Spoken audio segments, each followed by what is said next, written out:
Downtown is looking good this morning as you get started with us here on 13 Sunrise. We hope that your Tuesday is off to a good start. If it is anything like Monday, a little bit warmer this morning, but it's going to be a great day ahead for us as well. Oh, it certainly is. And yeah, that is a beautiful shot down there. Dry, but a cool, crisp start to your day. But that fall weather will not be lasting very much longer because we're going to see it in 90s again, Chuck. Yeah, we'll get to 90 tomorrow. And I mean, we're going to be knocking on the door of that today at 85. Now, you don't believe it when you walk out the door, right? Right. I mean, it's really cool. In fact, some of you are in the 40s this morning. But yeah, we're talking about a high of 85. And that is, I'll do the math for you. I know it's early.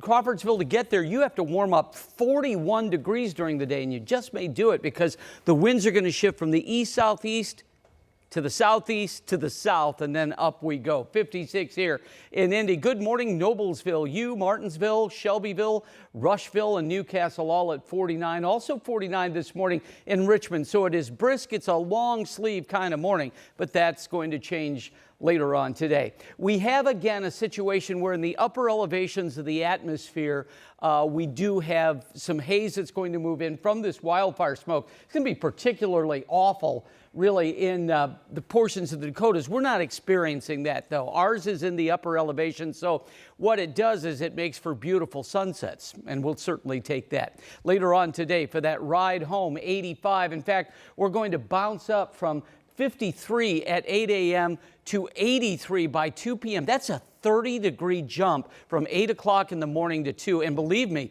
you will feel it. 85, our eventual high. We're going to break down everything for you and the road to some rain. But speaking of roads, it has been a tough one. Now in two locations, right, Lindsay? This is the third. Oh, yeah, boy. and this is going to be the most impactful, I believe, because it's at the North Split. Remember, we talked during the 4 o'clock hour, there was some overnight construction here.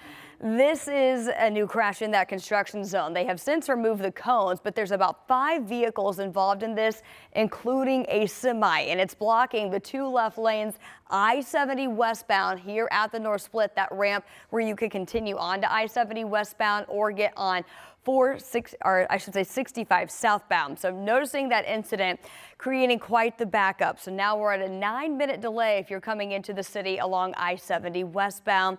This is creating a stop and go traffic situation all the way back at this point past about Rural Street. So we'll continue to monitor that. It does look like at least 2 travel lanes are blocked. We've also got a crash on the south side 65 northbound just south of the 465 ramps. The left lane is blocked there. And an earlier crash still causing some issues on the northwest side. This is coming 65 southbound at 82nd Street. We do know that 1 travel lane has been blocked. This is in the final clearing phase here, so this should be clear soon, but in the meantime, still causing a bit of a slowdown on 65 southbound on the northwest side.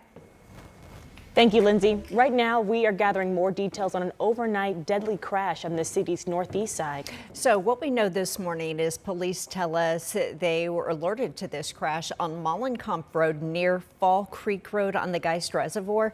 Now at the scene, medics quickly took that victim to the hospital in critical condition, but we know they later died. So right now we're asking police how many cars were involved and why the crash might have happened and if any other injuries occurred. We'll, of course, share that information as soon as it becomes available. Well, this morning we are digging into a new filing that could push back the start of the trial for the Delphi murders. So attorneys for the suspect, Richard Allen, just filed a motion with the court yesterday signaling that they plan to file an appeal with the State Court of Appeals. Now that process can take several months, which could last beyond October 14th, which is when Allen's trial is scheduled to begin.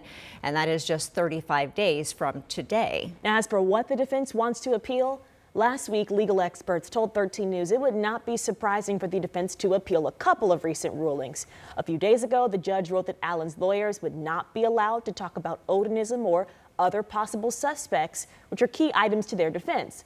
And she also recently said prosecutors can bring up alleged confessions that Allen reportedly made. Allen is accused of murdering Libby German and Abby Williams in February of 2017. He is pleading not guilty, and defense attorneys say investigators have the wrong guy. We are searching for answers on what led up to police finding a woman dead in a wooded area on the city's southeast side. Police found that woman's body yesterday afternoon near Raymond Street and Sherman Drive. Investigators found that woman after her family reported her missing. They said they didn't hear from her for several days. Police are investigating this case as a homicide. We've reached back out for more info about a possible suspect or motive in this case. But if you have any helpful information, Impd or Crime Stoppers wants to hear from you. You don't have to give your name in this case. Well, stolen guns out there on the street. This morning, Greenwood police are trying to track down more than a dozen guns they say were stolen from a gun store. So you can see the damage here at the Greenwood Trading Post. This is near State Road 135 and Fry Road. Police tell us someone crashed a stolen car into the building and took off with more than 20 guns. You might recall there have been other gun store robberies recently. Last month, thieves drove into the 9-gun store in Anderson, stealing several firearms. Before that, more than 50 guns were stolen from a store in Winchester, Indiana. We have reached out to the Greenwood Trading Post, but they declined to comment. A pivotal move by the City County Council, as last night councilors approved the creation of a committee to investigate how the mayor's administration has handled sexual harassment complaints. This follows allegations against Mayor Hogsett's former top aide, Thomas Cook. Our CN New Yorker live downtown with what happens next. Good morning. Good morning, Julia and Jalea. Cook is accused of sexually harassing at least 2 women in this administration. But as we reported previously, there are 6 active investigations right now that the mayor told us about in an email.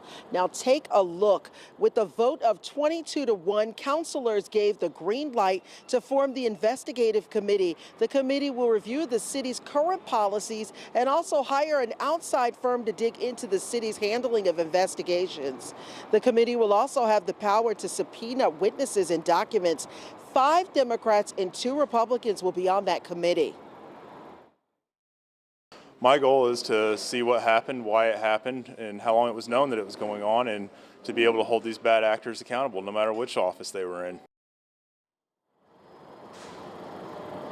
Now, the council will decide later today who will sit on that committee. Now, Mayor Hogsett did not attend that meeting, but did issue a statement here. That part of the story coming up on Sunrise later on. Ladies. Sia, thank you. Well, this morning, 2 councilors plan to introduce a new proposal later this year calling for swift action against police officers caught up in crimes. The moves come as 4 Impd officers were arrested for child sex crimes just this year. Councilors Renee Allen and Carlos Perkins say the current ordinance protects officers from immediate termination when they're arrested. The measure also says that a civilian police merit board will establish disciplinary action when an officer is suspended. Councilor Allen says policy changes are necessary to remove bad actors from the force. Chief Chris Bailey sent 13 News a statement saying that he hasn't reviewed the councilor's proposal yet, but he says, quote, "I want to emphasize that recent troubling behavior within the Impd will not be tolerated." Chief Bailey says that he welcomes the discussion to ensure officer accountability. Well, we just got an update from Marion Police. Within the last hour, they now say a 3rd juvenile has been arrested after making online threats against a middle school and the police department. This comes after 2 other Marion juveniles we know were arrested just yesterday for these online threats. Matthew Foltz in studio this morning breaking it all down for us, and also obviously concerns for parents here. Yeah, these are big concerns for parents right now. And this now makes six Central Indiana students arrested just within the last week for making online threats against schools. And these all come in the wake of the deadly school shooting in Georgia. Now, within the last 8 days, we've seen online threats being made against Warren, Perry, and Anderson schools. Last Tuesday, Perry and Meridian High School was on lockdown for an online threat. Perry Township says staff responded within a timely manner with keeping students safe. Then over the weekend, Warren Township had a threat after someone posted on Instagram a countdown clock with a person holding a gun emoji. We spoke to one mother who has a son in that school district who is now worried about his safety. Hope that the authorities take care of it like they should, and My son said I shouldn't have anything to worry, but you never know. But it's a scary thing. Yeah, it certainly is a scary thing. And one thing, Julia and Jalea, it's still unclear, if these students will face charges. That's a big question. So, of course, we'll continue to follow this disturbing trend and update you on air and online at WTHR.com. All right. Thank you, Matthew. Well, heads up for drivers. Starting today, you could see speed limits as low as 35 miles per hour along stretches of 465 here in Indy. INDOT is launching what it's calling variable speed limit signs. So this means how fast you go will depend on certain road conditions. INDOT says the new speeds will help limit traffic accidents and delays. So where will you see those signs? On the southeast side on I-465 between 65 and 70. And if you're in that area, be warned, police will be enforcing the posted speed limits. And I know we have some troubles out there on the interstates, Lindsay. Yes, we do. So I wanted to take you back to the North Split. This one causing the biggest disruption right now. Multiple vehicles and a semi involved in this crash. Right now, we have at least 2 travel lanes that are currently blocked. That's coming into the North Split along I-70 westbound. So this backup has now extended past the Rural and Keystone Avenue exit. So this is coming into the city along I-70 westbound as you are approaching the North Split. As we continue to monitor this backup, look at how extensive it's becoming. This is I-70 westbound looking at Rural Keystone Avenue and the delay over about 10 minutes right now. So we'll get you another update here coming up in just a bit.